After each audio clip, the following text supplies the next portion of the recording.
الحمد لله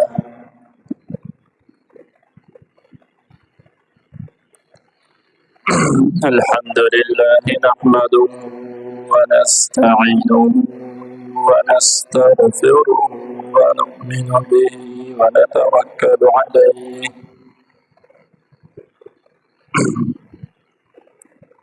ونعوذ بالله من شرور أنفسنا ومن سيئات أعمالنا من يهده الله فلا مضل له ومن يضلله فلا هادي له ونشهد أن لا إله إلا الله وحده لا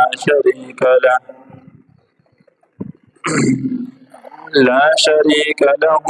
ولا نذير له ولا وزير له ولا مثال له لا مثل له ولا مثال له ونشهد أن سيدنا وسندنا ونبينا ومولانا محمدا عبده ورسوله أما بعد فأعوذ بالله من الشيطان الرجيم بسم الله الرحمن الرحيم ألم يجدك يتيما فآوى اللهم صل على محمد وعلى آل محمد كما صليت على إبراهيم وعلى آل إبراهيم إنك حميد مجيد اللهم بارك على محمد وعلى آل محمد كما باركت على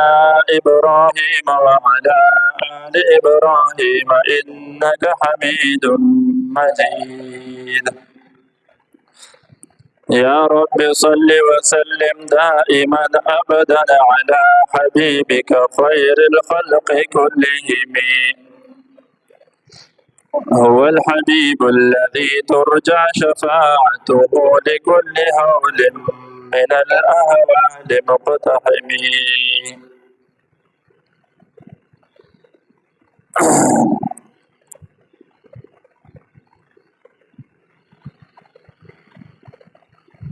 حضور صلی اللہ علیہ وسلم کی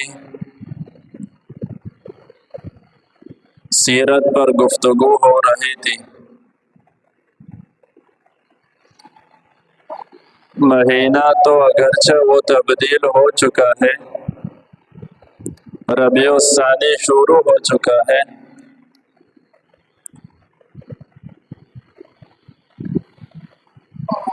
لیکن ہمارا موضوع جو چل رہا تھا حضور صلی اللہ علیہ وسلم کی سیرت پر گفتگو چل رہی تھی، زمانہ جاہلیت پر کچھ روشنی ڈالی گئی تھی۔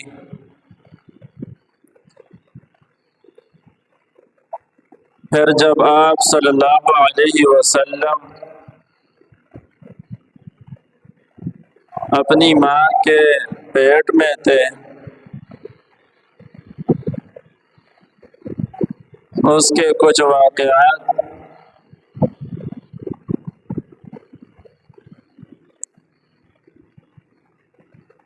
حضور صلی اللہ علیہ وسلم کو اللہ تبارک و تعالی نے یتیم پیدا کیا۔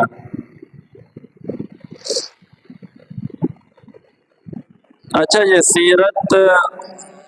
شروع کرنے کا مقصد کیا تھا؟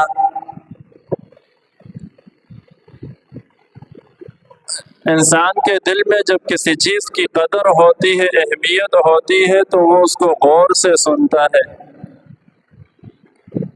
کہ جی میرے کام کی بات ہے، میں اس کو غور سے سنوں، ہو سکتا ہے مجھے اس بات سے کوئی فائدہ ہو، اور اگر کوئی گفتگو ایسی چل رہی ہو، مجھے معلوم ہو کہ یہاں میرا کوئی فائدہ نہیں ہے، میں ویسے ہی اپنا وقت ضائع کر رہا ہوں، پھر وہ اس گفتگو کو سنتا بھی نہیں ہے، اہمیت دل میں نہیں ہوتی۔ لیکن میرا اور آپ کا ایمان ہے، یقین ہے کہ حضور صلی اللہ علیہ وسلم کی سیرت کو بیان کرنا ایک مسلمان کے دل میں جب اس کے سامنے یہ موضوع آتا ہے، سیرت النبی یا حضور صلی اللہ علیہ وسلم کی سیرت طیبہ، تو جو صاحب ایمان ہوتا ہے اس کے دل میں یہ شوق پیدا ہو جاتا ہے، یہ داعیہ پیدا ہو جاتا ہے کہ کس طریقے سے میں اپنے پیارے حبیب حضرت محمد صلی اللہ علیہ وسلم کی سیرت پر عمل کروں۔ تو جو مقصد ہے سیرت بیان کرنے کا، ہم نیت کریں کہ حضور صلی اللہ علیہ وسلم کی حیات طیبہ یہ ایک انسان، ایک مسلمان کے لیے آئیڈیل ہے، نمونہ ہے۔ ایک مسلمان کے دل میں حضور صلی اللہ علیہ وسلم کی جس قدر محبت ہوتی ہے، ہونی چاہیے، یہاں تک آتا ہے اگر کسی مسلمان کے دل میں صرف اپنے والدین کی محبت ہے، اپنی اولاد کی محبت ہے، لیکن حضور صلی اللہ علیہ وسلم کی محبت دل میں نہیں ہے، یا دل میں تو محبت ہے لیکن اس درجے کی محبت نہیں ہے جو ہونی چاہیے، تو آتا ہے کہ اس شخص کا ایمان کامل نہیں ہے۔ حدیث کا مفہوم ہے کہ تم میں سے کسی کا ایمان بھی اس وقت تک کامل نہیں ہو سکتا کہ جب تک وہ اپنے والدین، اپنی اولاد سے زیادہ مجھ سے یعنی پیغمبر علیہ السلام کی ذات گرامی سے محبت کرنے والا بن جائے، ایمان کامل ہی نہیں ہوتا۔ تو مقصد کیا ہو کہ حضور صلی اللہ علیہ وسلم کی سیرت کو سننا اور آپ صلی اللہ علیہ وسلم کی محبت، اہمیت دل میں ہونا۔ آج مسلمانوں کے ہاں حضور علیہ السلام کی محبت کے دعوے دار بہت زیادہ ہیں، محبت کے دعوے دار بہت ملیں گے کہ جی ہمیں حضور سے محبت ہے، حضور سے محبت ہے، لیکن یہ صرف ایک لفظی محبت ہوتی ہے۔ اس پر جب اس پر عمل کرنے کی بات آتی ہے تو وہاں پر مسلمان پیچھے ہو جاتا ہے۔ جب دل میں عقیدت اور محبت نہیں ہوتی تو پھر آپ دیکھتے ہیں، میں بھی دیکھتا ہوں کہ لوگ لبرل طبقہ ہو، کوئی اور طبقہ ہو، وہ آئے دن حضور صلی اللہ علیہ وسلم کی شان میں گستاخیاں کرتے ہیں۔ بہت سے واقعات سامنے ہیں کہ کس قدر حضور صلی اللہ علیہ وسلم کی شان میں گستاخیاں ہو رہی ہیں۔ ایک زمانہ وہ تھا کہ جب حضور علیہ السلام حیات تھے، زندہ تھے، کافر لوگ آپ صلی اللہ علیہ وسلم کی گستاخیاں کیا کرتے تھے۔ آپ صلی اللہ علیہ وسلم سجدے کی حالت میں ہوتے، کوئی کافر آ کر آپ صلی اللہ علیہ وسلم کی نماز خراب کر دیتا، تکلیفیں، گستاخیاں اس حد تک بڑھ جاتی کہ جس راستے سے حضور علیہ السلام چلتے، لوگ وہاں پر کانٹے بچھا دیتے کہ حضور کو تکلیف دینی ہے۔ لیکن وہ زمانہ تھا جو گزر گیا۔ آج 1450 سال بعد اگر ہم دیکھیں تو آج بھی ایسے لوگ موجود ہیں جو حضور صلی اللہ علیہ وسلم کی شان میں گستاخی کرنے سے گھبراتے نہیں ہیں، ڈرتے نہیں ہیں، کلم کلا برملا وہ حضور صلی اللہ علیہ وسلم کی شان میں گستاخیاں کرتے ہیں۔ وجہ کیا بنتی ہے کہ مسلمانوں کے دل میں اہمیت نہیں ہوتی۔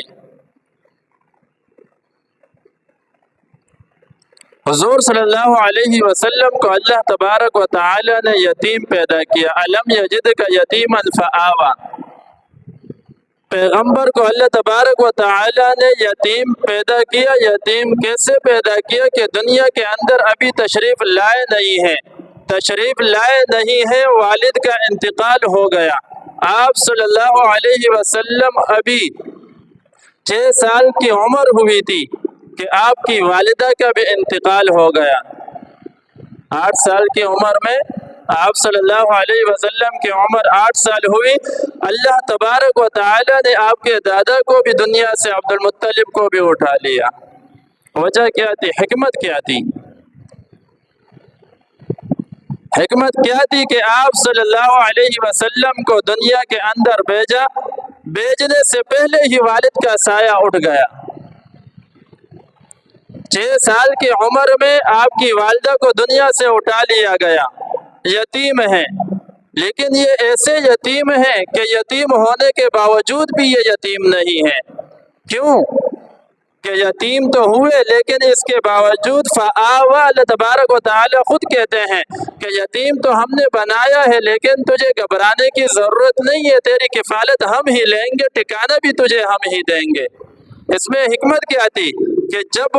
بچہ ہوتا ہے اس کا والد نہیں ہوتا، جب زندہ ہوتے ہیں، والدین زندہ ہوتے ہیں، تو بچوں کی عادت ہوتی ہے کہ کبھی ماں کو تنگ کرنا، ماں مجھے یہ چیز دلا دے، باپ کو کہتا ہے مجھے یہ چیز دلا دے، دادا کو کہتا ہے مجھے یہ چیز دلا دے، یہ ساری چیزیں ایک بچہ وہ کرتا رہتا ہے۔ لیکن پیغمبر علیہ الصلوۃ والسلام کو اللہ تبارک و تعالی نے یتیم بنایا، اور شروع سے ہی اللہ تبارک و تعالی نے آپ صلی اللہ علیہ وسلم کی چونکہ پرورش کرنی تھی، پرورش کس طریقے سے کرنی تھی کہ آپ کو جب مانگنے کا، اگر آپ کو کوئی چیز مانگنی ہو، اے پیغمبر تجھے اگر کسی سواری کی ضرورت ہوگی تو تو نے کسی ماں کے پاس نہیں جانا، تو نے کسی باپ کے پاس نہیں جانا، بلکہ تو نے ہم سے مانگنا ہے، ہم تیرے لیے سفر کے لیے آسمان سے، جنت سے براق جانور اتار دیں گے۔ تجھے اگر سفر کرنا ہوگا، لوگ سفر کرتے ہیں وہ دنیا میں زمین پر سفر کرتے ہیں، لیکن ہم جو تجھے سفر کروائیں گے وہ عام سفر نہیں ہوگا، وہ ہم تجھے آسمانوں پر سفر کروائیں گے۔ تجھے سواری کی ضرورت ہوگی، تجھے لباس کی ضرورت ہوگی، تو نے کسی اور سے نہیں مانگنا، تو نے آنا ہے مجھ سے مانگنا ہے۔ میں تیرے لیے یتیمن فآوی، میں تیرے لیے جنت کا پوشاک، میں تیرے لیے جنت کا لباس میں تیرے لیے اتار دوں گا۔ پیغمبر تجھے یتیم ہونا، تو یتیم نہیں ہے، یہ تو دنیا کو میں نے دکھلا دیا کہ یتیم تو ہے، لیکن تو حقیقت میں یتیم نہیں ہے، اس لیے کہ تیری کفالت اور تربیت وہ میں نے کرنی ہے۔ تو پیغمبر علیہ الصلوۃ والسلام کو اللہ تبارک و تعالی نے یتیم بنایا ہے، لیکن یہ عام جو یتیم ہوتے ہیں اس سے ہٹ کر ہے، عام جو یتیم ہوتے ہیں اس سے ہٹ کر یتیم ہے۔ آپ صلی اللہ علیہ وسلم دنیا کے اندر تشریف لائے، آپ صلی اللہ علیہ وسلم کا اگر بچپن دیکھنا ہو، یہ عجیب ایک باپ ہوتا ہے اگر کوئی باروب شخصیت ہو، باروب والد ہو، روبدار ہو، غصے کا تیز ہو، بڑا بیٹا ہو، اس کو جرت نہیں ہوتی کہ میں اپنے والد کے سامنے کچھ بات کر سکوں، اس کے سامنے آنے سے وہ ڈرتا ہے کہ کہیں مجھ سے کوئی ایسی غلطی نہ ہو جائے جس کی وجہ سے میرا والد غصے میں آ جائے۔ اور پھر عبد المطلب جو آپ صلی اللہ علیہ وسلم کے دادا تھے، فرماتے ہیں کہ یہ جو میرا پوتا ہے محمد، یہ جو میرا پوتا ہے، جب یہ میرے پاس آتا ہے تو عجیب کیفیت ہوتی ہے، چونکہ عبد المطلب وہ تو سردار تھے، یہ حج کے جو انتظامات تھے، قافلوں کے جو انتظامات تھے، یہ عبد المطلب کے ذمہ تھے کہ وہ ذمہ داریاں سنبھالتے تھے۔ جب یہ بچہ میرے پاس آتا، حالانکہ 6 سال کا بچہ ہے، نہ کوئی بڑا ہے نہ جوان ہے، یہ 6 سال کا بچہ ہے، یہ جب میرے پاس آتا ہے، دنیا کے اور لوگ بھی میرے پاس آتے ہیں، میں کسی کے لیے نہیں اٹھتا، لیکن اس کا رعب مجھ پر ایسا پڑ جاتا ہے کہ جب میں اپنے ممبر پر ہوتا ہوں، اپنے منصب پر بیٹھتا ہوں، مجھ میں پھر سکت نہیں رہتی، طاقت نہیں رہتی، میں خود بخود اڑ جاتا ہوں کہ نہیں، یہ میرا پوتا محمد آ رہا ہے۔ باروب شخصیت کے سامنے گفتگو کرنا